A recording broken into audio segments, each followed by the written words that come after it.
자, 인사합시다. 안녕하십니까? 예, 반갑습니다. 자, 오늘은 이제 개념 완성 과정, 개념 이해 과정은 이미 수업이 진행이 됐고, 개념 완성 과정 수업 시작을 하도록 하겠습니다. 지금 수업 들으시는 과정이 개념 완성 과정이고요.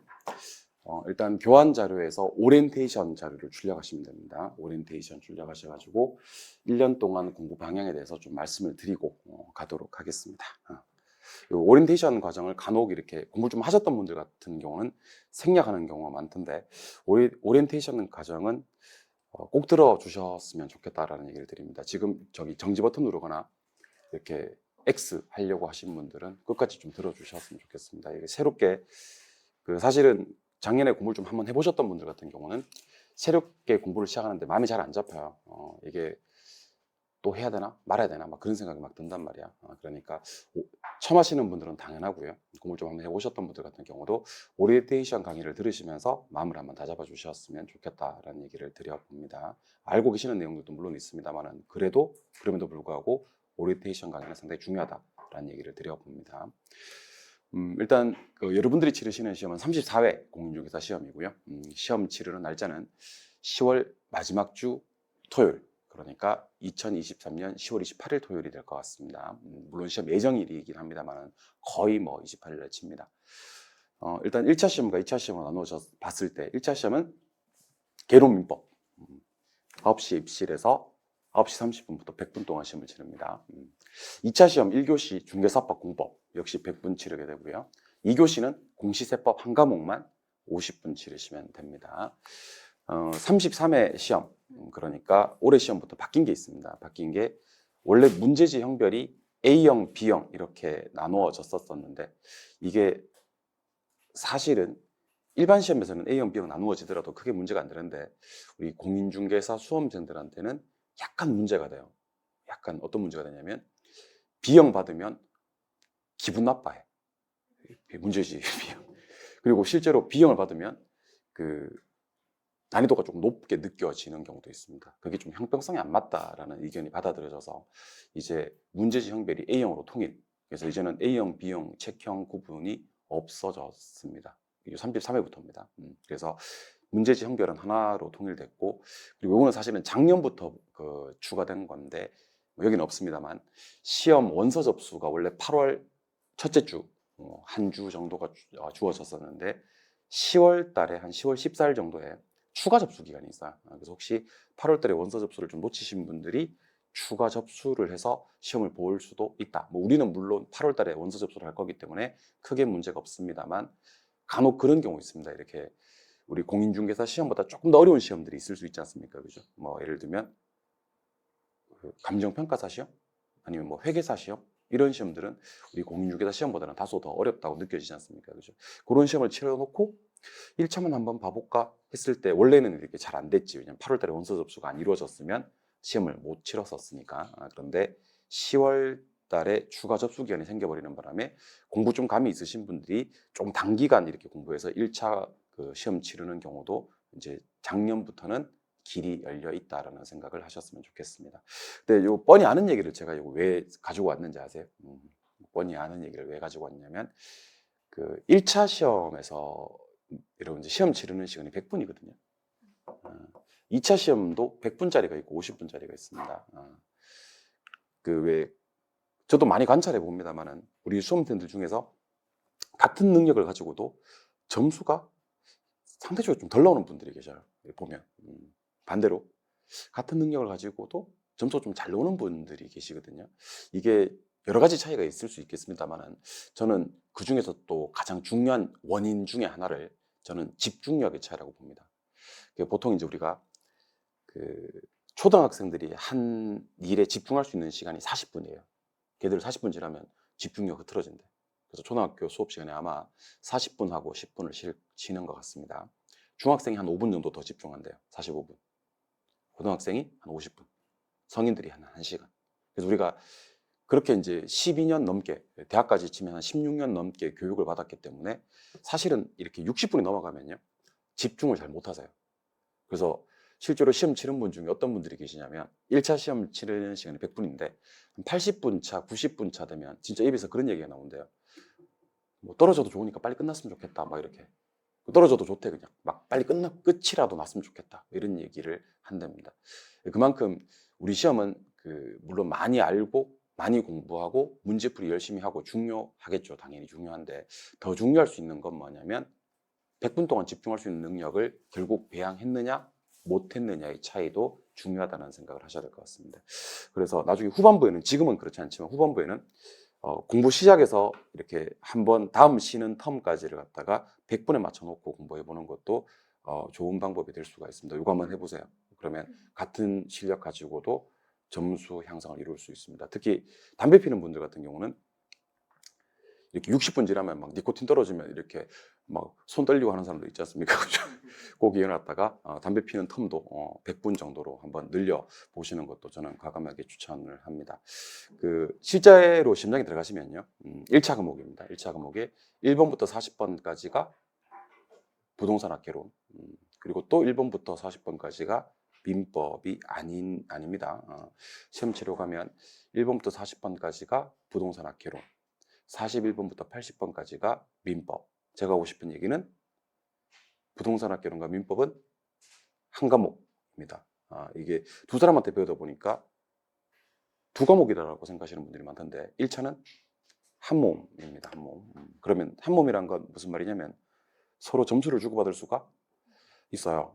그래서 제가 과락을 면한다는 가정하에서 1차 두 과목을 합산해서 120점을 만드시면 됩니다. 그래서 나누기 2 때려서 60점. 그러면 합격 점수가 나오는 겁니다. 개론과 민법은 서로 점수를 주고받을 수가 있고 두 과목 합계 점수가 120점 만들면 되고, 2차 세 과목은요 180점을 만들어서 나누기 3 때려서 60점 만드시면 됩니다. 그래서 우리가 총점으로 기억하시는 게 훨씬 더 좋습니다. 1차 총점 120점 만들어서 합격 점수 만들어내시고 2차 총점 180점 만들어서 합격 점수 만들어낸다라는 느낌, 서로 점수는 주고받을 수가 있다라는 생각을 하시면 좋을 것 같습니다. 그래서 과목 소개를 해드리면서 100분 시험을 쳐야 된다는 거 기억을 하시면서 100분 집중력의 차이, 이거 한번 여러분들이 생각을 해주셨으면 좋을 것 같습니다. 두 번째, 여러분들이 2% 안에 들어와야 되거든요. 최근 10년간 합격률을 소개해드리겠습니다. 여러분들이 치르시는 시험은 34회 시험인데 들어가기 전에 저랑 살짝 요거 팁 하나 드리고 가도록 하겠습니다. 10일은 영어로 뭐죠? 11. 많이 어려운 영어 아닙니다. 자, 다시 10일은 영어로 뭐죠? 11. 11이라는 숫자를 좀 기억하세요. 11이라는 숫자를 기억했다가 회차가 궁금할 때는요, 연도에다가 11을 더하면 회차가 나와요. 그러면 회차에다가 11을 빼면 연도가 나옵니다. 그럼 여러분들이 치르시는 시험은 30 몇 회? 34회. 그러면 이제 11을 빼봐. 11을 빼면 얼마야? 어려운 계산 아닙니다. 11을 빼라고, 여기 34에다가 11을 빼면 얼마예요?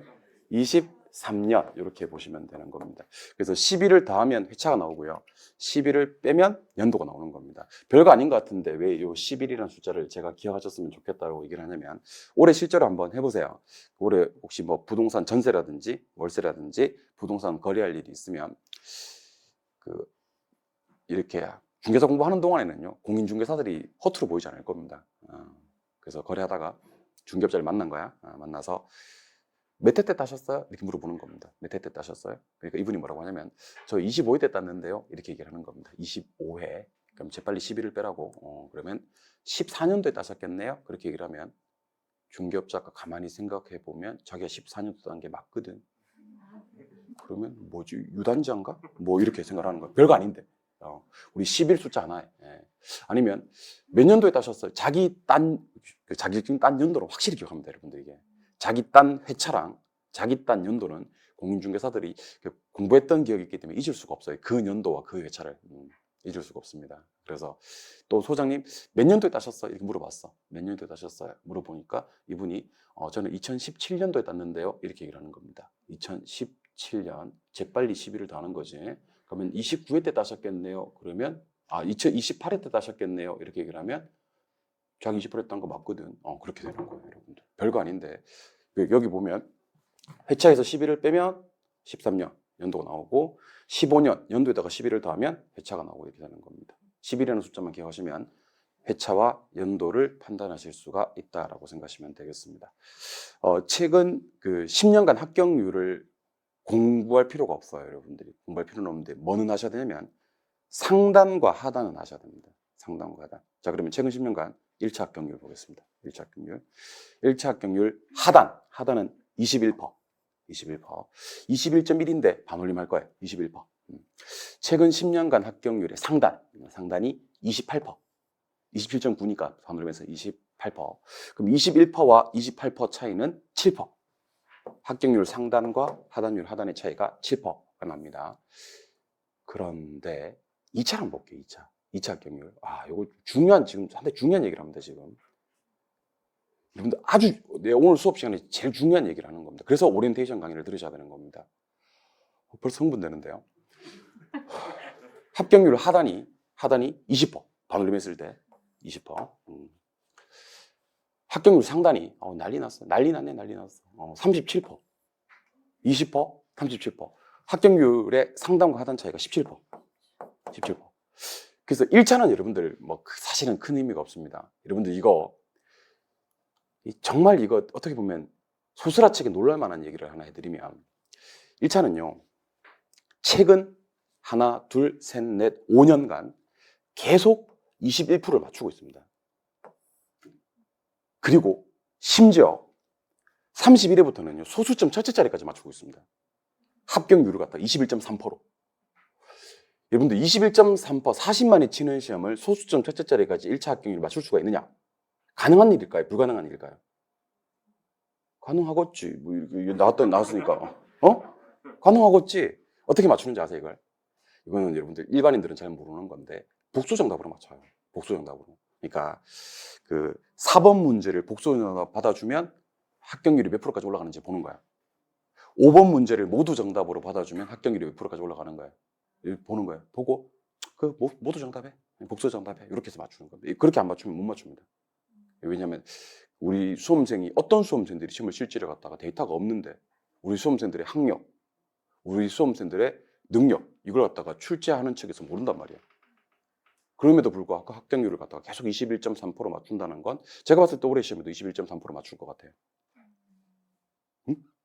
그래서 올해는 제가 봤을 때 작년보다 시험 문제가 어렵기 때문에 복수 정답이 한두 문제 받아들일 여지는 있다라는 생각이 들어요. 그래서 이 합격 문제가 너무 쉬웠을 때는 복수 정답 잘 안 받아줍니다. 근데 문제가 좀 어려웠을 때는 억지 춘향으로 받아주기도 합니다. 한두 개 정도는. 그러니까 혹시 한두 개 걸려있는 분들은 조금 기대를 해보는 것도 좋을 것 같다는 생각은 들어요. 근데 문제는 뭐냐? 2차입니다. 2차. 그러면 여러분들은 올해 2차는 약간 운이 작용합니다. 그러니까 한번 생각해 보세요. 쉬웠던 해는 근한 40%까지 돼. 40% 합격률이라는 건 어떤 합격률인지 아세요? 참석자 전원에게 드리는 선물 같은 거예요. 그러니까 시험 치면 합격 그냥. 40%가 원래 그런 거야. 근데 20%? 20%는 또 합격률이 상당히 또 떨어지. 2배 차이가 나는 거니까 사실은. 근데 2차 합격률은 다행히 퐁당퐁당합니다. 이렇게 한 해 쉽고 한 해 어렵고 한 해 쉽고 한 해 어렵고. 그럼 여러분들이 치르시는 시험 과연 이번에는 문제가 쉬울지 어려울지 지금 공개합니다. 죽었어 이제. 자 보세요. 자 우리 보통 28회부터 보거든요. 28회 그 전 의미 없어. 30%. 그러면 쉬웠어 어려웠어? 쉬웠지. 뭘 어렵대? 30%면 쉽지. 요 7만에 20% 절단 나는 거야. 어려웠어. 37% 쉬웠어. 20% 어려웠어. 요거 30%대까지 갔지? 쉬웠어. 이번에 어려워. 33회. 그래서 올해 그 33회 시험은요. 역대급으로 어려웠던 시험이었습니다. 제가 봤을 때는 20% 극초반이 될 것 같아요. 20% 극초반. 그러니까 다시 저기 있는 25위 때 있는 19.6%. 그래서 이번 시험에는 2차에서도 복수 정답이 한 2개 정도 나올 것 같다는 느낌이 듭니다. 그래서 한 20% 정도 초반을 맞추지 않겠나라는 생각이 들어요. 그럼 여러분들이 치르시는 34회 시험, 여러분들이 치르는 34회 시험은 다시 30%까지 올라갑니다. 여러분들 조금 빠른 감이 있습니다만은 미리 축하드립니다. 이거 좀 쉬워요. 좀 쉽습니다. 이거는 제가 그냥 이렇게 여러분들 꿈과 희망을 드리려고 하는 얘기는 아니고 조금 쉬운 해가 될 겁니다. 아마. 쉬운 해가 될 거니까 작년보다는 접근이 좀 쉬울 거고 특히 2차가 좀 쉬울 거라서 동착격에 상당히 유리한 해다라는 얘기를 드리는 겁니다. 여러분들한테 꿈과 희망을 드리기 위한 얘기가 아니라 데이터에 입각해서 말씀드리는 거다라고 생각하시면 좋을 것 같습니다. 세 번째는 연간 교육과정. 우리 수업을 들을 때 교수님들은 뭐 지금 어떤 수업을 합니다라고 얘기를 하는데 우리 수험생들 머릿속에 어떤 과정인지를 모르고 그냥 따라오시는 것은 조금 거시게 합니다, 여러분들. 지금부터 연간 교육과정 외우십니다. 우리는 2시간 합격단 과정은 아니기 때문에 이건 2시간 합격단 과정에서 제가 설명을 드릴 거고, 정규과정, 우리는 지금 요 오전반들은 정규과정으로 따라오시면 되거든요. 일단 새까맣게, 아니요, 보라색으로 눕기 처리된 부분을 읽으시면 됩니다. 개념 이해하고 완성이 있고요. 기본, 핵심, 기출, 예상, 파이널 마무리, 이렇게 해서 총 13달 과정입니다. 우리 메가랜드는. 왜냐하면 10월 달에 벌써 개념 이해 과정이 입문서로 진행이 되었거든요. 그래서 기본서 가지고 개념 완성 한번, 기본 이론 한번 이렇게 할 거고, 핵심 이론 요약집으로 진행을 합니다. 기출 이론은 기출 문제집이라고 되어 있는데 요약집 한 번 더 보십니다. 그래서 기본서 2회독 본다고 생각하시면 되고, 요약집 2회독 본다고 생각하시면 되고, 그리고 예상 문제 풀이하고 파이널 총정리를 합니다. 그래서 이론 한 7개월에 문제풀이 한 6개월 정도 진행을 한다라고 생각하시면 되고, 여러분들은 지금 어디 와 계시냐면 여기 와 계십니다. 개념 완성 과정을 볼 겁니다. 개념 완성 과정입니다. 지금 하는 과정 뭐라고요? 개념 완성. 그럼 10월 달에 개념 뭐가 있어요? 이해. 요 부동산학개론은 이게 11강이거든요. 숙제. 동영상으로 개념 이해 과정을 갖다가 11강짜리를 다음 주까지 보고 오시면 좋습니다. 제가 이렇게 숙제를 내면 첫 번째 숙제니까 한번 하고 와야지 하고 개념 이해 11강을 갖다가 열심히 데스크 가서 결혼생의 개념 이해 과정을 11강 들으라고 하는데 어떻게 들으면 좋겠습니까? 아니면 동영상으로 들으시는 분들은 지금 이게 첫 강이라면 개념 이해 과정을 어떻게 들을 수 있는지 고객센터에 전화를 해보시는 분도 계시고, 뭘 초반부터 숙제야 씨 하는 분도 계시고 그렇습니다. 그 두 분의 차이가 지금은 별로 안 나겠죠. 근데 실로 나중에는 격차가 크게 벌어집니다. 그러니까 나중에는 따라잡고 싶어도 못 따라잡는 차이가 나는 겁니다. 좋은 말 할 때 개념 이해 과정 11개를 갖다가 보고 오시기 바라고요. 민법도 개념 이해 과정은 한번 보고 오시는 게 좋습니다. 초반부에는 그냥 무작정 열심히 강의 들어주시면 좋습니다. 무작정. 막 이렇게 책에다 뭐 쓰고 하지 마. 그냥 무작정 강의만 열심히 들어주시고, 어느 정도 강의가 들리기 시작하고 내용 정리가 되기 시작할 때 그때 뭔가 뭐 좀 필기도 한번 해보고 뭐 그다음에 줄도 한번 그어보고 하는 겁니다. 지금은 그런 시기가 아니고 무작정 열심히 강의를 듣는 겁니다. 그래서 지금 여러분들이랑 저랑 하는 과정은 무슨 과정이지만 개념 완성 과정이지만 개념 이해 과정 11강을 듣고 오시면 좋을 것 같다. 이거는 숙제고요. 반드시 들어주셨으면 좋겠습니다. 여러분들 올해 동착해 갈 수 있는 정말 절호의 기회입니다. 제가 작년에 수업을 할 때는요, 상황이 어려울 것 같아서 동착해 갈 수 있는 절호의 기회입니다라는 얘기를 사실은 못했어요. 근데 또 작년에 오신 분들한테는 당신들 올해 오면 힘들 텐데 뭐 이렇게 할 수는 없는 거죠, 아닙니까? 그죠? 내년에 오시지? 뭐 그럴 수도 없는 거고. 근데 올해는 진짜 동착해 할 수 있는 절호의 기회입니다, 여러분들. 데이터가 말해주고 있고, 아마 올해 난이도를 갖다 내년 내지는 못할 거다라는 얘기를 제가 감히 드립니다. 이거는 거의 확정이라고 생각하시면 됩니다. 정말 동착하기 좋은 기회니까 지금 어느 정도 마음의 여유가 있고, 그 다음에 크게 바쁘지 않을 때. 요즘 좀 바쁘나? 괜찮아요? 그렇죠. 잘 됐네. 안 바쁘시면 개념 이해 과정 11개는 한번 듣고 오시고, 들으셨던 분들도 한번 더 들어주시면 좋습니다. 개념 이해 과정 11강을 한번 듣고 오시면 좋을 것 같다는 얘기를 드려봅니다. 그래서 일단 우리 수업은 이론 7개월에 문제 6개월로 나고요. 이론 7개월은 이해 완성으로 3개월, 기본 이론, 기본서로 진행하는 거 한 번, 핵심 이론, 요약으로 진행하는 거 한 번, 기출 이론, 기출 문제집으로 한 번, 예상 문제풀이는 예상 문제집으로 한 번, 마지막 파이널 총정리 이렇게 보시면 됩니다. 근데 이 중에서 필수 과정, 꼭 들었으면 좋겠다 하는 필수 과정이 있는데, 필수 과정은 일단 공부 처음 하시는 분들은 기본 이론, 이건 형광펜 할까? 기본 이론, 그 다음에 기출, 그 다음에 파이널 총정리에 쪽집게 백선이라고 있습니다. 쪽집게 백선. 요거는 반복하면 좋은 강의입니다. 백선, 쪽집게 백선. 그걸 좀 어느 정도 해보셨던 분들은 핵심 이론, 기출 이론, 쪽집게 백선, 이렇게 요 3개 과정은 여러분들이 필수라고 생각하시면 되겠습니다. 기본, 기출, 백선. 핵심, 기출, 백선 이렇게는 필수 과정이다라고 생각하시면 됩니다. 자, 그러면 선생님 이제 개념 이해나 개념 완성은 들을 필요가 없겠네라고 생각하실 수가 있는데 뭐 그렇지는 않습니다. 그 과정을 생략하는 만큼 합격할 확률은 점점 떨어진다라고 생각하시면 됩니다, 여러분들. 네, 과정은 학원 다니시는 분들은 그냥 전체 과정을 다 소화해 주시고, 혹시 동영상으로 공부하시는 분들 중에서도 학원 나올 수 있는 노량진에서 멀지 않다면 학원 나와 주세요. 학원 나와 주시면 합격률을 훨씬 높일 수가 있습니다. 자기 혼자 계획 잘 못 짜시고 자기 혼자 커리큘럼 잘 못 짜시고 하시는 분들은 학원 나오세요. 엔간하면 학원 나오세요. 내가 케어해 줄게요. 학원 나오셔야 됩니다. 연간 교육과정. 자, 여기까지 우리 복습 한번 해봅시다. 복습. 복습. 뭐 별로 한 것도 없는데 복습합니다. 중개사 시험은 몇 월 며칠? 10월 28일. 그 내년 10월 28일 날 약속 잡지 마세요. 시험 치러 가야 돼. 아시겠어요? 내년 10월 28일 날 뭐 등산 약속 이런 거 잡으면 안 돼. 결혼식 하면 안 돼. 10월 28일 날 시험 치러 가야 됩니다. 1차 시험 치는 날짜와 2차 시험 치는 날짜가 똑같긴 한데 어쨌든 100분 동안 시험을 치르신다. 2차는 100분짜리 하나 있고 50분짜리가 하나 있으니까 집중력을 100분 동안 쓸 수 있는 그런 연습을 해놓으시면 같은 실력을 가지고도 점수 향상에 도움이 된다는 생각을 하시면 좋을 것 같고, 11이라는 숫자를 기억하셨다가 11을 더하면 회차가 나오고요. 회차에서 11을 빼면 연도가 나온다는 생각도 하셔야 됩니다. 참고로 지금 강의하고 있는 개론 선생은 13회 합격자입니다. 13회. 예, 여러분들이 치르시는 시험은 34회인데 저는 13회 합격자. 그럼 11을 빼면 저는 02년도 온 국민이 대한민국을 외칠 때 2002 한일 월드컵 할 때 저는 월드컵 응원 안 하고 공부했습니다. 그래서 2002년도에 저는 13회 자격증을 땄습니다. 여러분들보다 내년에 자격증을 딴다는 가정하에서 21년 선배입니다. 21년 선배. 사실 우리 선배라는 건 이제 만 2, 3년만 차이 나도 사실 눈빛도 잘 못 쳐다보고 하는 건데 21년 선배니까 복도에서 왔다 갔다 만나면 형제국의 애를 다 해주시기 바랍니다. 머리를 좀 조아려 주시고 그랬으면 좋겠습니다. 그냥 선배가 아니고 몇 년 선배?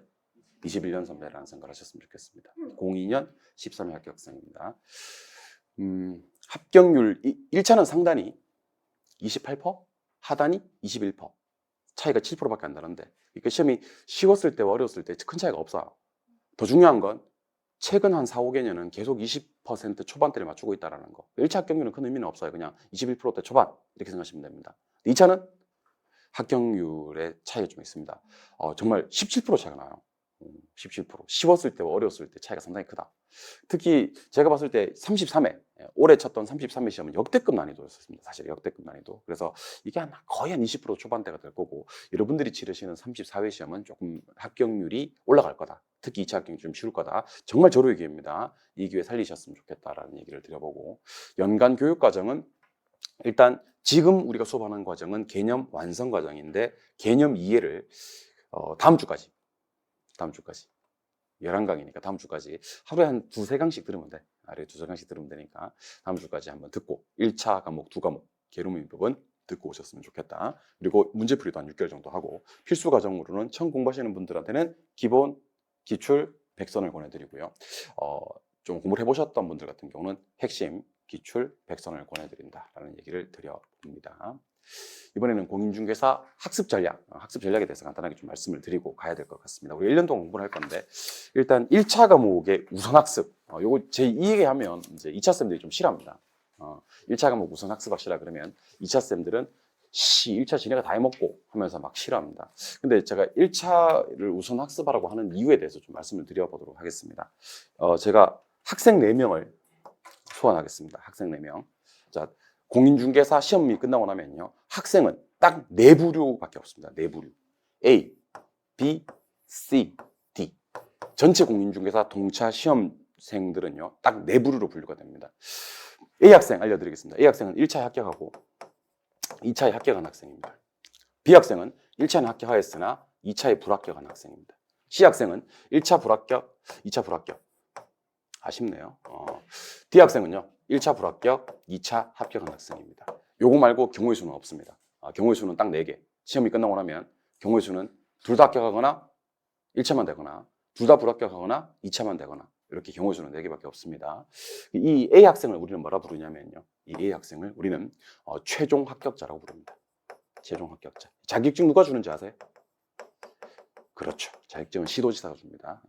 서울시에 사시는 분들은 오세훈 서울시장이 발급하는 자격증을 받으실 수가 있고요. 경기도에 사시는 분들은 경기도지사가 발급하는 자격증을 받으실 수가 있습니다. 시도지사가 자격증 준다는 것도 아셨으면 좋겠습니다. 최종 합격자라고 얘기를 합니다. 쉬운 게 실마시면 됩니다. B학생 우리는 뭐라 부르는지 아세요? B학생을 이 사람을 갖다 우리는 1차 합격자라고 부릅니다. 1차 합격자. 근데 저는 개인적으로 1차 합격자를 뭐라 부르냐면요. 예비 합격자라고 불러요. 왜 예비 합격자라고 부르냐면 1차 합격하신 분들은 이제 내년에는 2차만 치면 돼. 2차만 치면 된다라는 건 공부해야 될 과목에서 부동산학 개론과 민법이 빠집니다. 여러분들 부동산학 개론과 민법이 전체 6과목 중에서 2과목이 빠지면 그 비중으로 치자면 절반이 아니지 않습니까? 그죠? 근데 느낌적으로는 절반 이상이 빠진 것 같은 느낌이 듭니다. 부담이 상당히 줍니다. 상당히 줍니다. 이게 1차 과목이 주는 어떤 중압감 같은 게 상당히 커요. 그래서 1차 과목, 2과목이 빠진다. 일단 마음이 좀 해방감이 들지. 근데 이분들은요, 1차 합격하는 순간 뭐가 생기냐면 간절함이 생깁니다. 간절함. 내가 이걸 꼭 끝내야 되겠다라는 생각이 생깁니다. 그래서 2차만 공부하시는 분들은 어떤 뭐 집안의 우환이라든지 큰 체력적으로 문제가 없다면 아니면 전략과 전술을 완전히 잘못 짠 경우만 없다면 거의 대부분 그 다음에는 됩니다. 그래서 이 사람은 곧 시험 될 사람, 곧 시험 될 사람에서 예비 합격자라는 얘기를 드립니다. C 학생을 뭐라 부르냐면 뭐 부를 것도 없는데 최종 불합격자라고 부릅니다. 최종 불합격자. 이 사람은 이제 한 번 더 해야 됩니다. 방법이 없습니다. 뭐 변명의 여지도 없습니다. 뭐 1차도 불합격, 2차도 불합격인데 뭐 어떻게 합니까? 그죠? 공부 좀 부족했다. 깔끔하게 인정하고 한 해 더 하셔야 되는 겁니다. 근데 문제는 D 학생이죠. 일단 미리 말씀드리겠습니다. 선생님 이런 사람 있나 이거? 1차에 불합격하고 2차 합격하는 사람 있나? 라고 얘기하실 건데 꽤 많습니다. 꽤 많습니다. 우리 한 학원에 적어도 한 10명 정도로 나옵니다. 이런 분들이 5명에서 10명 정도는 이런 사태가 발생을 합니다. 1차가 한두 개 모자라. 두세 개 모자라. 2차는 또 점수가 남아. 생각보다 많습니다. 생각보다 많은데 데이터를 갖다 정확히 구하기는 힘듭니다. 왜냐하면 말을 안 해. 이 사람들 입을 닫아요. 마음의 상처를 입었기 때문에 마상. 그래서 입을 닫습니다. 이 사람을 뭐라 부르냐면 2차 합격자라는 말은 없어요. 그런 말은 세상에 존재하지 않는 말이고 그냥 최종 불합격자라 그래요. 최종 불합격자. 그러면 그 C 학생과 D 학생은 실력 차이가 있겠어요, 없겠어요? 엄청나요, 엄청나요. 이 실력 차이를 두 사람 비교하면 이게 실력 차이는 비교가 안 되는 사람입니다. 이 사람은요, 실력이 엄청 떨어지는 사람입니다. 막 이 사람 공부 안 한 사람이에요. 이 사람은요, 공부를 정말 많이 하신 분입니다. 왜 많이 했다고 제가 생각하는지 아십니까? 여러분들 1차 점수가 제대로 안 나오면요, 2차를 합격할 만큼의 공부를 못 하세요. 절대로. 절대로 못 합니다. 2차를 신경 써서 공부를 못 한다니까. 1차가 불어나면. 그러니까 이분은 어느 순간인가 1차 점수가 나왔던 분일 거예요. 그러니까 2차에 열심히 신경을 썼고 2차도 합격 점수까지 만드셨는데 마지막에 너무 어디에 빠지는 바람에 2차에 흠뻑 뭐를 전폐하고 1차를 전폐하고 뭐 시군까지는 전폐한 게 아니고 1차를 전폐하고 2차에 너무 흠뻑 빠져버린 게 아닌가. 2차 세계에 흠뻑 풍덩 빠져버려서 헤어나오지 못한 분이 아닌가. 그래서 마지막에 1차를 좀 소홀히 하다 보니까 까먹어서 1차가 좀 제대로 1차 점수를 확보하지 못한 분이 아닌가. 이분은 전략의 실패, 전술의 실패라고 봐야 되는 거죠. 실력의 실패는 아니고. 근데 제가 하고 싶은 얘기는 어쨌든 1차에 합을 띄워야 그 최종 합격자든 1차 합격자든 합격자라는 칭호를 받을 수가 있습니다. 1차에 불합격이 떠버리면 2차에 합이 뜨고 불이 뜨고 나발이고 그냥 불합격자가 되는 거예요. 그러니까 우리는 일단 어디는 합을 띄워야 되냐면 1차에 무조건 합을 띄워야 됩니다. 동차 공부하시는 분들 1차에 무조건 합을 띄워야 돼. 그리고 1차에 합이 안 뜨면요 1년이 부정당한다니까. 1년이라는 기간이 부정당합니다. 여러분들. 그래도 1차 합격이라도 하면 집에다 할 말은 좀 있어요. 1차는 됐어. 좀 기다려봐. 한 해만 더 하자. 이제 2차만 좀 하면 될 수 있어. 이렇게 될 수가 있는 건데 1차에 불이 떠버리면 이건 뭐 말을 못하는 겁니다. 그래서 2차 쌤들이 제가 이 얘기하면 정말 싫어하긴 한데 그럼에도 불구하고 1차 점수가 어느 정도 좀 계속 2차 점수를 선도하는 그러니까 막 이렇게 중개사법 87.5점 나왔다고 자랑할 게 아닌 게 1차 점수가 어느 정도 나오는 상태에서 그게 나와야 된다는 거지. 1차 점수는 좀 골고루 잘 나왔으면 좋겠다. 그래서 복습 6과목을 다 들으시긴 한데 1차 과목에 이제 좀 위주의 학습이 이루어져야 된다라는 얘기를 드려봅니다. 1차는 중요하다라는 얘기를 드리죠. 두 번째는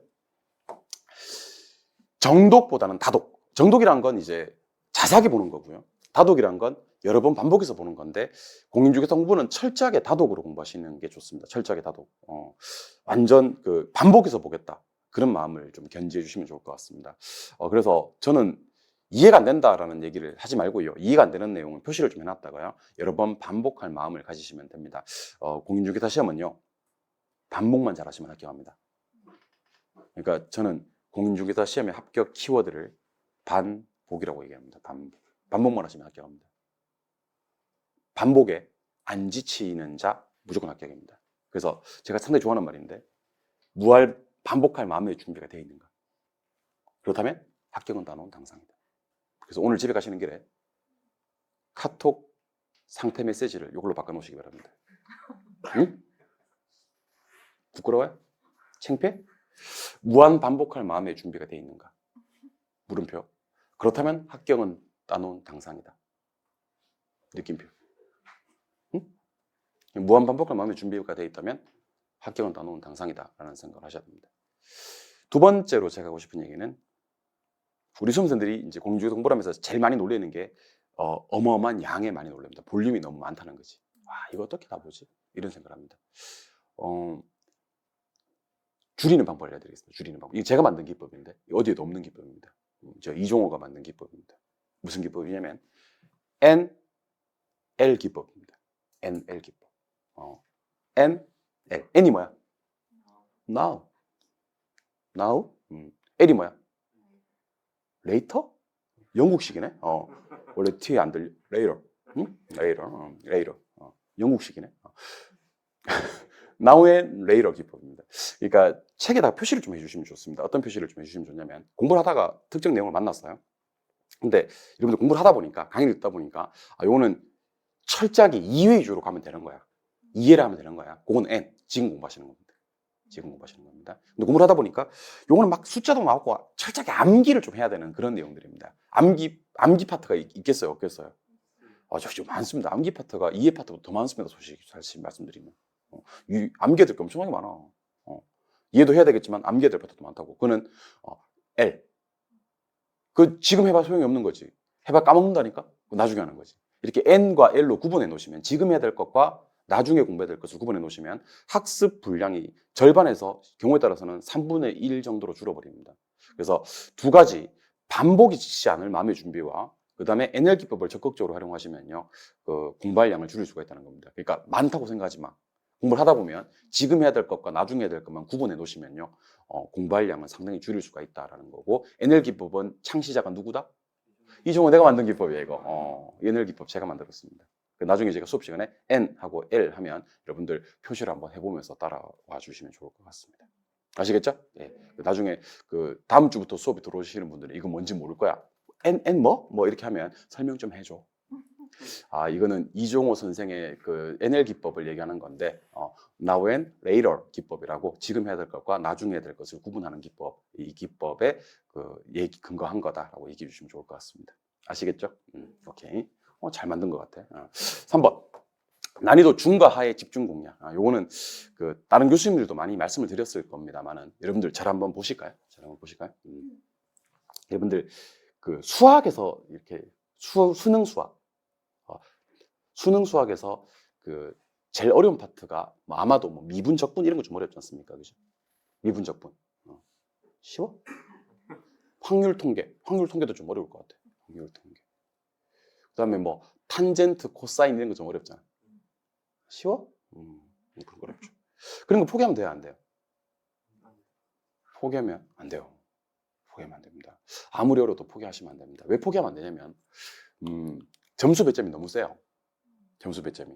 실제로 이렇게 지금은 없어졌지만 사법고시라든지 아니면 감정평가사 시험이라든지 이렇게 2차 과목이 논술형이 이렇게 있는 시험들은요, 문제가 많이 나오지 않습니다. 문제가 한 5문제, 4문제 이렇게 나옵니다. 근데 예를 들면 4번 문제는요, 점수 배점 30점. 하나 틀리면 30점 날아가는 거야. 하나 틀리면 10점, 10점 날아가는 거야. 포기하면 안 돼요. 어려워도 해야 됩니다. 그런 시험들은요, 어려워도 해야 되는 시험들은요, 공부를 정말 많이 해야 됩니다. 정말. 어려운 것들은 점수 배점을 많이 주면서 시험을 치르게 하는 시험들은요, 정말 공부를 많이 하셔야 됩니다. 토 나올 정도로 공부를 많이 해야 됩니다. 근데 공인중개사 시험은 모든 문제가 점수 배점이 2.5점으로 동일합니다. 난이도 상을 풀든, 난이도 중을 풀든, 난이도 하를 풀든. 근데 아마 상식적으로 판단해 봐도 중과 하는 시간이 적게 걸리고요. 정답이 될 확률이 높습니다. 난이도 상은요, 시간도 많이 걸리고 정답이 될 확률이 상당히 떨어집니다. 아니, 그럼 당연히 이걸 공부해야 될 거 아닙니까? 그죠? 그럼 이걸 공부하면 합격할 수 있느냐? 충분히 합격하실 수 있습니다. 난이도 상을 철저하게 배제해도 합격할 수 있는 시험입니다. 적극적으로 활용하셨으면 좋겠습니다. 난이도 상 버려도 됩니다. 난이도 상 버려도 됩니다. 제발 나한테 뭐 있으면 이건 너무 어려운데 하지 말라니까. 어렵다고 얘기하지도 말고 그걸 공부 안 해도 된다니까. 근데 내가 그거를 수업을 할 때는 안 할 수가 없습니다, 여러분들. 강의하는 사람들은요, 그걸 안 해버리는 순간 어떤 일이 발생하는지 아십니까? 그게 시험에 나오면 나왔다고 또 지랄을 합니다. 네가 이거 안 하지 않았느냐? 나왔다고 지랄을 합니다. 안 할 수가 없는 겁니다. 그러니까 그래서 수업 시간에 수업을 하지 않습니까? 난이도 상자리를. 그럼 또 어렵다고 지랄을 합니다. 어렵다고. 그러니까 물론 뭐 그런 걸 듣는 게 제 그 역할, 저의 어떤 숙명, 제 직업의 특성 그런 거긴 합니다만은 그래도 여러분들 난이도 상은요 철저하게 배제해도 우리 시험 합격하실 수가 있습니다. 제가 벌써 이런 얘기를 드려서 죄송한데 중개사 시험에 합격하는 방법을 좀 알려드리겠습니다. 40개 중에서 24개를 맞으면 60점이 나와요. 40개 중에서 24개를 맞으면 60점이 나옵니다. 지금부터 60점 만드는 방법 전격 공개하도록 하겠습니다. 60점 만드는 방법 전격 공개합니다. 오늘 잘 왔어 씨. 60점 만드는 방법 지금부터 공개합니다. 1번부터 시작합니다. 맞고 틀리고 맞고 틀리고 맞고 틀리고 맞고 틀리고 맞고 틀리고 맞고 틀리고 맞고 틀리고 맞고 틀리고 맞고 틀리고 맞고 틀리고 맞고 틀리고 맞고 틀리고 맞고 틀리고 맞고 틀리고 맞고 틀리고 맞고 틀리고 이렇게 하면 합격 나옵니다. 그래서 합격하는 방법은 어떻게 한다고요? 시작. 맞고 틀리고 맞고 틀리고 맞고 틀리고 맞고 틀리고 이렇게. 다시 한 번 더 시작. 맞고 틀리고 맞고 틀리고 맞고 틀리고 맞고 틀리고 이렇게. 여기 이제 어떻게 하면 절단 나냐면 틀리고 맞으면 절단 나. 아시겠어요? 네. 맞고 틀리고를 끝날 때까지 4번. 맞고 틀리고를 그러니까 맞고 틀리고 패턴에서 맞고 틀리고를 4번 해주시면 됩니다. 그럼 혹시 뭐 경우에 따라서 1번부터 5번까지 다 맞았다. 쌤들 1번부터 5번까지 다 맞았는데 하시는 분들은요. 한동안 계속 틀려도 괜찮아. 그래도 합격할 수 있는 시험이 중개사 시험이란 말이야. 여러분들 정말 이렇게 많이 틀려도 되나 싶을 정도로 많이 틀려서 합격을 해요. 인간적으로 너무 많이 틀리는 거 아닌가 싶은데 채점해보면 합격이라니까. 정말 많이 틀려서 합격할 수 있습니다. 그 어려운 걸 해냅니다. 또 진짜 그래 많이 틀리더라고. 틀리고 막 또 틀리고 계속 틀리고 막 그래. 그러니까 아무튼 많이 틀려도 합격할 수 있다. 난이도 상짜리는 버려도 합격할 수 있다는 걸 명심하셔야 됩니다, 여러분들. 명심하셔야 됩니다. 그래서 난이도 상에 너무 목매지 마시라는 거. 난이도 상에 너무 목매지 마시라는 것과 특히 여러분들이 치르시는 34회 시험은 상짜리도 많이 없을 거라는 얘기를 희망적인 얘기를 미리 드려봅니다. 상을 버리셔도 충분히 합격하실 수가 있다는 얘기를 드려봅니다. 네 번째는 응용력입니다. 응용력은 2가지를 제가 말씀을 드립니다. 일단 첫 번째 응용력은요. 문제풀이에 대한 응용력입니다. 결론은 이론으로 나지 않습니다. 결론은 문제로 납니다. 무조건 결론은 문제입니다. 많이 알고 있다고 뭐 합격시켜주는 거 아닙니다. 문제 잘 푸는 사람들한테 합격 점수를 줍니다. 그래서 제가 올해도 개념 이해 과정에서도 벌써 기출문제 풀었어요. 제가 11강에서도. 그리고 오늘도 제가 기출문제를 나눠드렸을 겁니다. 오늘은 기출문제를 풀자라는 느낌은 아니고요. 어떤 기출문제들이 나왔는지 확인해보자라는 과정이거든요. 그래서 아마 제목이 한번 보여드릴까? 제목이 최근 3개년 기출문제 풀이가 아니라 최근 3개년 기출문제 확인이라고 되어 있을 겁니다. 확인. 최근 3개년에 이런 기출문제들이 나왔습니다. 저는 어떤 과정에서든지 간에 항상 여러분들 문제풀이에 주안점을 좀 둘 겁니다. 계속 세상에서 가장 빠른 문제풀이를 할 겁니다. 지금 다른 데 가면 문제풀이를 안 해요. 문제풀이를 안 하는데 저는 문제풀이를 지금부터 합니다, 여러분들. 문제풀이를 지금부터 합니다. 그럼 우리 수험생들이 어렵다 그래. 문제풀이를 벌써 하니까. 어렵다고 하는데 나중에는 저한테 고마워하실 겁니다. 선생님 덕분에 문제 푸는 응용력이 정말 많이 길러졌습니다. 왜 지금부터 문제를 풀어야 됩니까? 결판은 문제로 나니까. 결판은 문제로 나니까. 이걸 좀 기억하셔야 됩니다. 두 번째, 여기서 말하는 응용력 두 번째는요, 문제 풀이에 대한 응용력도 당연히 중요하지만 실전. 우리 수험생들 중에 이런 수험생들이 계십니다. 많이 알아. 문제도 잘 풀어. 근데 시험장에만 넣어놓으면 제 실력을 발휘하지 못하는 수험생들이 계십니다. 전문 용어로 이걸 뭐라 부르냐면 시험 울렁증이라고 합니다. 울렁증이 있는 분들이 계십니다. 왜 연예인 중에서도 개그맨 중에서도 그런 개그맨들이 있대요. 사석에서 정말 재밌대. 사석에서는 막 정말 재밌대. 근데 무대 올라가면 재미없대. 근데 우리 관객들은 뭘 보지? 무대에 올라와 있는 개그맨을 본단 말이야. 자꾸 이제 사석에서 재밌는 개그맨 아무 소용이 없는 거지. 그러니까 시험장 가기 전에 공부를 정말 잘해. 시험 치면 막 쌤 이번에 개론 87.5점 나왔어요? 그러는 거야. 근데 시험장에 넣어놓으면 50점이 나오는 거야 맨날. 이게 이제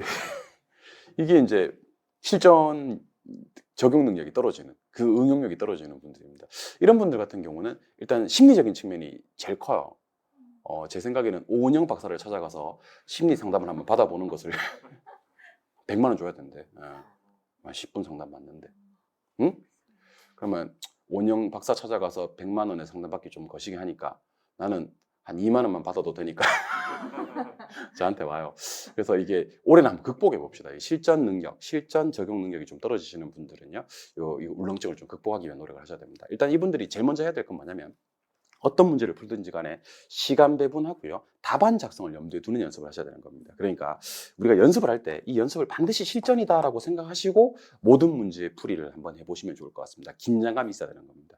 그러니까 어떤 수험생들이 많냐면 너무 시간 배분에 신경을 안 쓰고요, 문제 푸는데 답 찾는 데만 주안점을 두는 분들이 계셔요. 그러다 보니까 자기는 잘 모르는데 주변에서 관찰해 보면 한 문제 푸는데 보통 3, 4분이 걸려요.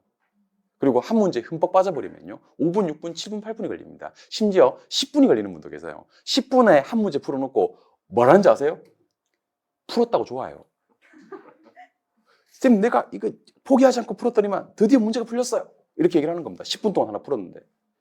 그러니까 이런 게 아마 실전에서 망치는 게 아닌가, 실전을 망치는 게 아닌가라는 생각이 들어요. 모든 문제를 시간 배분과 답안 작성을 염두에 두고 1분 안에 풀리지 않는 문제는 제끼는 연습이 되셔야 될 것 같다는 생각이 듭니다. 아시겠죠? 네, 요거 좀 기억하셔야 되고. 다섯 번째는 계획입니다. 계획, 플랜을 좀, 학습 플랜을 한번 만들어 주셨으면 좋겠다라는 얘기를 드립니다. 그래서 오늘 제가 첫 번째 숙제를 한번 해봤습니다. 여러분들 공부를 하신 분들이든 처음 하시는 분들이든 개념 이해를 11개를 보고 오세요. 제가 강좌 수까지 알려드렸습니다. 개념 이해를 11강을 보고 오세요. 이거 내가 테스트 한번 해보는 거야. 11강을 다음 주까지 보는지 안 보는지, 동영상 들으신 분들도 보는지 안 보는지를 테스트 한번 해보는 건데, 이걸 듣자마자 자 11강 들으려면 한 강당 1시간 잡고 내한테 필요한 시간이 11시간이고 다음 주 수요일까지는 개론생이 보고가라고 했으니까 하루에 2시간씩 계획을 짜야 되겠구나라고 계획표에 바로 넣는 사람들이 있습니다. 그리고 민법도 보니까 개념 이해가 지금 예를 들면 12강이니까 그럼 다음 주까지 민법을 보려 그러면 한 3강씩은 들어야 되겠다. 그럼 하루에 적어도 5강 정도는 개론 민법 정도는 강의를 들어야 되겠구나라고 플랜에 넣는 사람이 있다고요. 이게 습관화 되시면요 상당히 체계적인 학습을 할 수가 있습니다. 근데 우리 대부분의 수험생들이 공부를 어떻게 하는지 아십니까? 특히 학원 나오시는 분들요, 오늘 학원 수업을 들어. 수업을 듣고 집에 간다? 그럼 뭐예요? 뭘 먹어요. 배고프니까 먹어. 먹고 오늘 너무 에너지를 많이 쓴 거야. 그래서 뭐예요? 낮잠 자요. 그리고 자기는 원래 그렇대. 원래 잠을 안 자면 한 개도 못 한대. 뭐를 못 한대. 잡니다. 자다가 일어나서 뭐 할 것 좀 하고 시계 보니까 내일 준비를 하는 겁니다, 여러분들. 그렇게 매일매일 보내는 사람들이 있습니다. 전문 용어로 가방만 들고 학원 왔다 갔다 하는 사람들이라고 얘기를 합니다. 이런 부류의 분들을 뭐라고 한다고요? 가방만 들고 학원 왔다 갔다 하는 사람들. 오늘 개론이네? 하고 개론책 들고 학원 왔다가. 오늘은 공법이네? 하고 공법책 들고 학원 왔다 갔다. 왔다 갔다 1년 합니다. 왔다 갔다. 응? 왔다 갔다만 합니다. 그러니까 플랜이 없으니까 오늘 내가 뭐 해야 될지도 모르겠고 책만 잡았다 놨다 하는 거고 그렇습니다. 수험생에게는 학습 플랜이 상당히 중요하다는 얘기를 드립니다. 학습 플랜 꼭 짜셨으면 좋겠습니다. 오케이? 그래서 제가 100%는 아닌데 제가 올해 그 탁상 달력을 요즘 잘 안 주더라고. 탁상 달력을 잘 안 줘서 제가 이번에 그 탁상 달력을 한번 제작을 한번 해보려고 합니다. 제작을 한번 해서 비싸더라고. 그래서 우리 수험생들한테 하나씩 드릴까 싶습니다. 사비로. 그 여러분들 이게 제가 여러분 잘 모르시겠지만 제가 용돈 받아요. 와이프한테. 갑자기 내가 이런 얘기해서 거시기한데 와이프가 용돈을 갖다가 한 달 동안 얼마 써 하고 준단 말이야. 그럼 그걸 갖다가 아껴서 내가 여러분들 계산기도 주고 아껴서 저기 달력 만들어서 달력도 주고 하려고 하는 겁니다. 아시겠어요? 스타벅스 커피 안 먹고 밑에 1,300원짜리. 이게 무슨 이게 무슨 커피죠? 1층에? 커피만? 하여튼 무슨 커피인데 여기 원래 1,500원 받다가 200원 깎았더라고요. 요즘에 1,300원 받아요. 아이스 아메리카노. 그거 스타벅스 커피 안 먹고 저거 해서 계산기 하나 아끼고 그렇게 하는 거야. 그렇게 해서 여러분 주는 겁니다. 진짜 얘가 용돈 받습니다, 여러분들. 아무튼 학습 플랜을 짤 수 있게끔 탁상 달력을 하나 준비하고 있으니까요. 그렇게 계획적인 학습이 필요하다라는 생각하시면 됩니다. 6번째는 마인드 컨트롤입니다. 이게 여러분들 도움이 안 될 것 같은데 실제 도움이 되거든요. 자, 지각 결석하지 않겠다. 동영상 미루지 않겠다. 다짐을 한번 해보는 겁니다. 우리 오늘도 수업 시작하기 전에 한 분이 왔다가 가셨는데 그런 얘기를 하시는 분들이 계십니다. 저한테 와서 쌤 저는 어디에 사는 누구입니다. 뭐 이런 얘기를 해요. 나는 그 사람 안물안궁. 그 사람 어디 사는지 궁금하지도 않고 저 사람 누군지도 궁금하지 않는데 저한테 와요. 이렇게 와서 쌤 저는 어디 사는 누구입니다. 이렇게 얘기를 해요. 그거는 뭐라는지 아세요? 쌤 제가 1분단 어디에 앉아 있는 사람인데 시험 칠 때까지 한 번도 지각 결석하지 않겠습니다 하고 갑니다. 진짜입니다. 그런 사람도 있어요. 저는 그게 본인에 대한 약속이라고 생각을 하거든요. 저를 빌어서 본인에 대한 약속을 하는 분들이라고 생각하죠. 개인적으로 생각합니다. 이렇게 제가 강의 연차가 아까 살짝 말씀드렸습니다만 저는 12회 때부터 강의를 시작했거든요. 12회. 2001년도부터.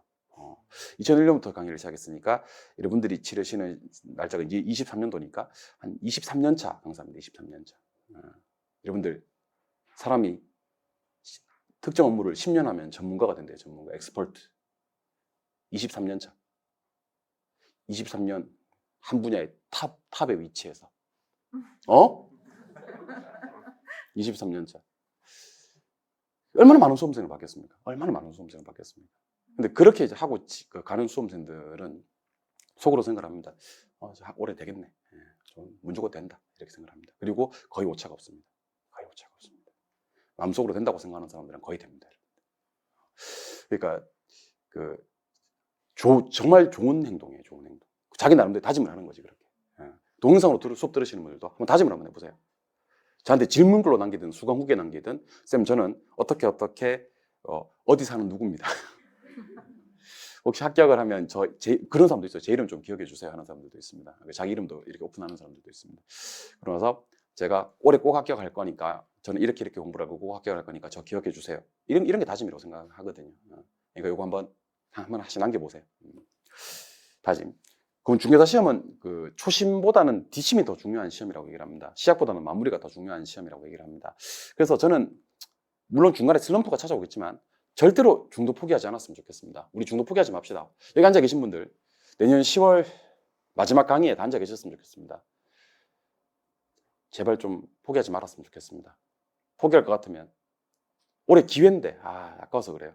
올해 기회인데 내년 10월 달까지 중도 포기하지 말고 슬럼프가 찾아올 겁니다. 각자 나름대로 슬럼프를 슬기롭게 극복하시고요. 이 정도는 극복합시다, 여러분들. 제가 슬럼프 극복하는 가장 좋은 방법 중에 하나를 항상 추천드리는 방법이 있습니다. 집 가까운 중개업소를 찾아가는 겁니다. 집 가까운 중개업소를 찾아가면 거기 누가 앉아 있겠습니까? 공인중개사가 앉아 있습니다. 한 5분 정도 밖에서 관찰해 보세요. 똑똑해 보여요? 평범해 보여요? 평범해 보여요? 네. 그냥 옷을 엄청 잘 입고 패셔너블해요? 그냥 평범해요? 평범해요? 엄청 이뻐요? 그냥 평범해요? 그러니까 중개사 시험은 평범한 사람들이 합격하는 시험입니다.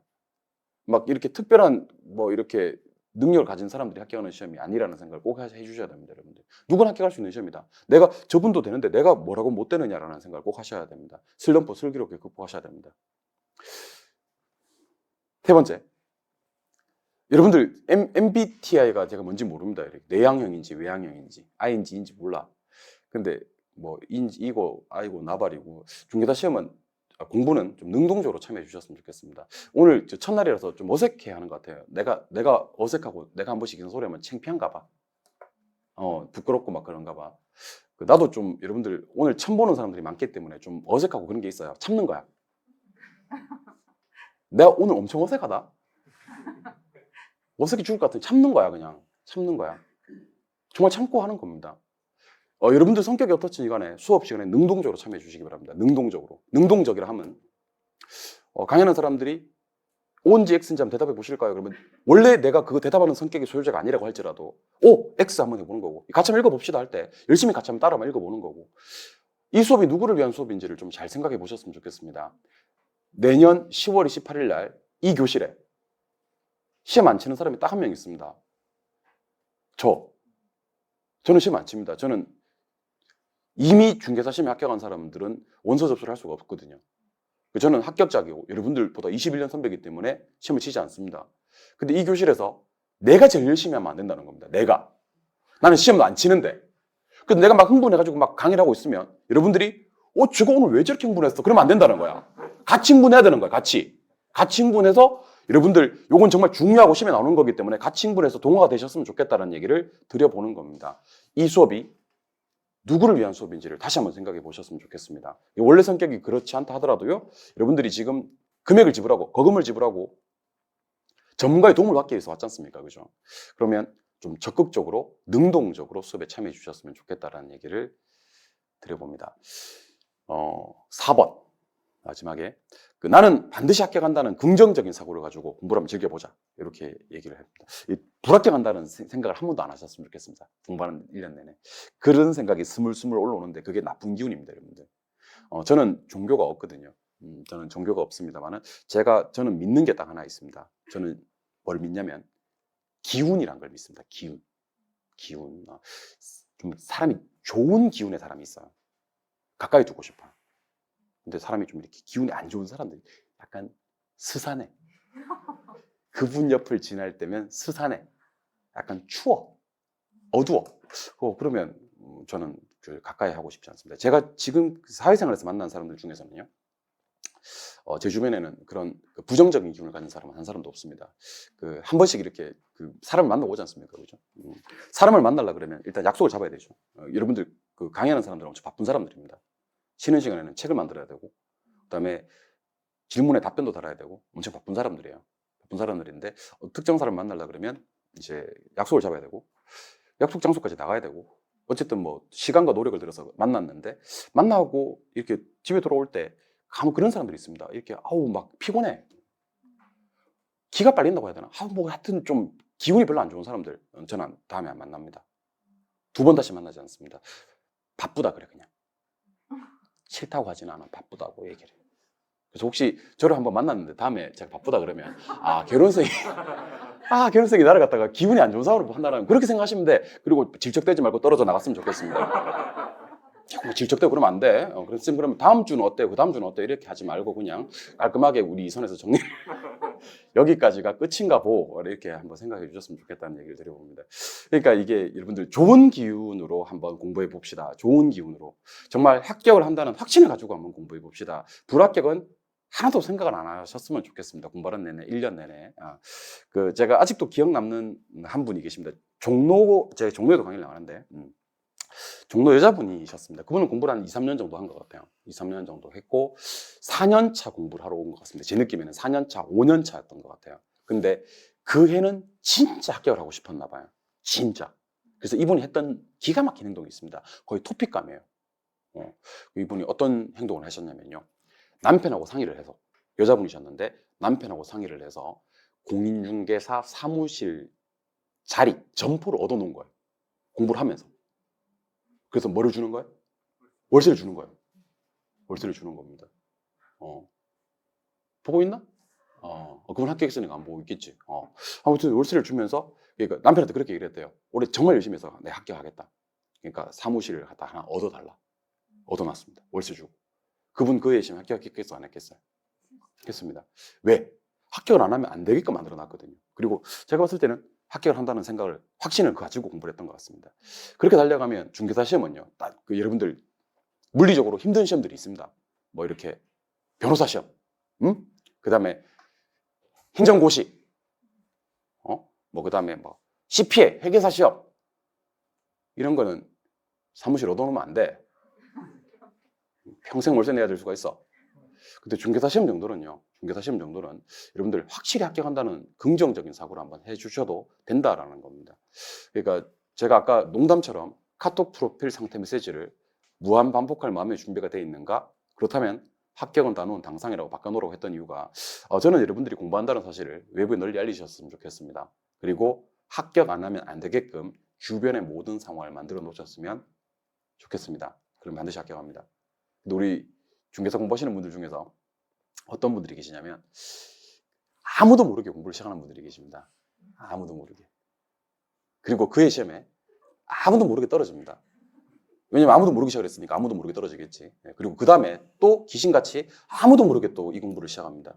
전문용어로 뭐라고 하냐면 구천을 떠돈다고 얘기를 하죠. 계속 이제 구천을 떠돌면서 아무도 모르게 시작했다가 그의 시험에 아무도 모르게 떨어지고 아무도 모르게 시작했다가 아무도 모르게 떨어집니다. 그러니까 아무도 모르게 공부를 시작하시는 분들이요, 한번 생각해 보세요. 비겁한 겁니다. 왜 비겁한지 아세요? 자, 공부한다는 사실을 알리는 순간 혹시 내가 이 시험이 잘못될 수도 있고, 그러면 불합격하면 누가 묻겠지. 이제 내가 공부한다는 사실을 누군가가 알면 상대방이, 야, 너 어떻게 됐어? 떨어졌어. 이게 쪽팔리는 거야. 요 한마디가 쪽팔리니까 아무도 모르게 공부를 시작하는 거지. 요거 안 하려고, 요걸 면피하려고. 아, 요번에 좀 공부는 열심히 했는데 좀 부족했나 봐, 떨어졌어. 이게 불편하고 부끄러운 거지. 근데 공부한다는 사실을 널리 알리시는 분들 자신이 있는 거예요. 이거 얘기를 안 할 자신이 있는 거예요. 그만큼 열심히 할 자신이 있는 거지. 가슴에 한번 손을 얹어 봤으면 좋겠습니다. 나는 불합격이 부끄러운 게 아니고 열심히 할 자신이 없는 게 아닌가. 열심히 할 자신이 없는 게 아닌가. 저는 그 생각이 듭니다. 그러니까 이왕 공부 시작하셨으면요, 떨어진다는 생각 하지 마시죠.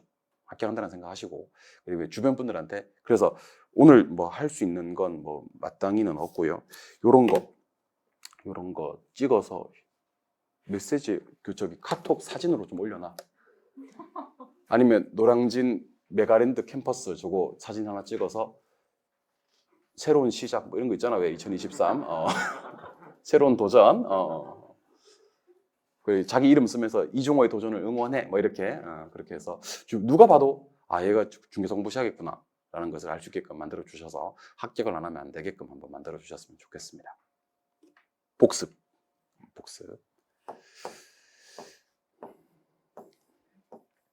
자, 1차하고 2차 중에서 그래도 뭐가 1차가 좀 우선적으로 점수가 나왔으면 좋겠습니다. 일단 1차에 합을 띄우자. 이게 우리의 올해 최소한의 목표가 돼야 됩니다. 1차 합격을 띄우자. 두 번째는 여러 번 반복해서 다독하는 게 좋아요? 한 번에 자세히 정독하는 게 좋아요? 다독. 공부 학습량을 줄이려고 그러면 이해 위주의 파트, 까먹는 파트가 아닌 것들은 지금, 암기 위주의 파트, 나중에도 되는 파트들은 레이러, 나중에 NL 기법을 활용하시면 학습 분량을 줄일 수가 있다. 점수 배점이 동일한 공인중개사 시험의 특성상 난이도 상을 날려도 합격할 수가 있다. 60점 맞는 방법 어떻게 하면 된다 그랬습니까? 맞고 틀리고, 맞고 틀리고, 맞고 틀리고, 맞고 이게 중요합니다. 맞고 틀리고를 4번 해줘야 된다는 거. 난이도 상을 틀리셔도 충분히 합격하실 수 있다라는 생각을 하시는 겁니다. 이거는 다른 시험에는 안 통합니다. 중개사 시험에만 통합니다. 점수 배점이 동일합니다. 전략만 잘 짜면 상당히 쉽게 합격하실 수 있습니다. 전략만 잘 짜면. 난이도 상을 빨리 버리면. 어쨌든 결판은 문제로 나기 때문에 초반부터 문제풀이 좀 신경을 써주셔야 되고요. 실전 연습을 하시려면요, 꼭 시간 배분과 답안 작성에 생각을 해주셔야 됩니다. 답안 작성에 대한 생각을 해주셔야 됩니다. 학습 플랜을 좀 짜셔야 되고요. 그리고 또 교수 Q&A를 좀 적극적으로, 동영상 들으시는 분도 교수 Q&A를 적극적으로 좀 활용해 주시면 좋습니다. 교수 Q&A가 뭐가 되는지 아세요? 익명 기능이 돼요. 다른 사람 못 보고 교수하고 학생만 볼 수 있는 기능이 있습니다. 실강으로 들으시는 분들은 직접 오셔도 되고요. 교수 Q&A를 적극적으로 활용하시면 좋겠고, 개론생은요, 거의 실시간으로 답변이 나갑니다. 제가 메가랜드에서 답변이 제일 빠릅니다. 약속합니다. 제일 빠릅니다. 거의 실시간입니다. 저는 쉬는 시간에 잘 안 쉽니다. 쉬는 시간에 잘 안 쉬고 거의 답변 납니다. 거의 답변 제일 빠릅니다. 이걸 질문해도 되나 싶을 정도의 사소한 질문도 좋습니다. 질문, 답변. 24시간 내 친절한 답변 약속드립니다. 여러분들이 내신 수강료에 이것도 답변료도 포함되어 있습니다. 아시겠죠? Q&A 적극적으로 활용하시기 바랍니다. 그리고 이왕 시작한 공부 다짐을 한번 해보시면 좋습니다. 끝까지 포기하지 않겠다. 슬럼프가 중간에 오겠지만 극복하겠다. 그리고 교수님들의 수업에 능동적으로 참여 한번 해보겠다. 그리고 합격에 대한 확신을 가지시고 이 공부를 한번 즐겨보시기 바랍니다. 나름 재밌습니다. 지금 수강 후기에 합격 수기가 어느 정도 좀 올라오고 있는데 지난 1년 동안에 너무 재밌었다. 덕분에 너무 재밌게 공부했습니다. 이런 얘기들 많이 합니다. 합격하신 분들은요. 1년이라는 수험 생활 정말 고생은 많으셨겠지만 점처럼 느껴질 겁니다. 불합격하신 수험생들은 점처럼 느껴지지는 않습니다. 합격하신 분들에게는 정말 점처럼 느껴집니다. 한순간에 점이야 점. 그렇게 느껴집니다, 여러분들. 그러니까 올해 저랑 합심해서 그리고 또 기회도 좋다 그랬잖아요, 그죠?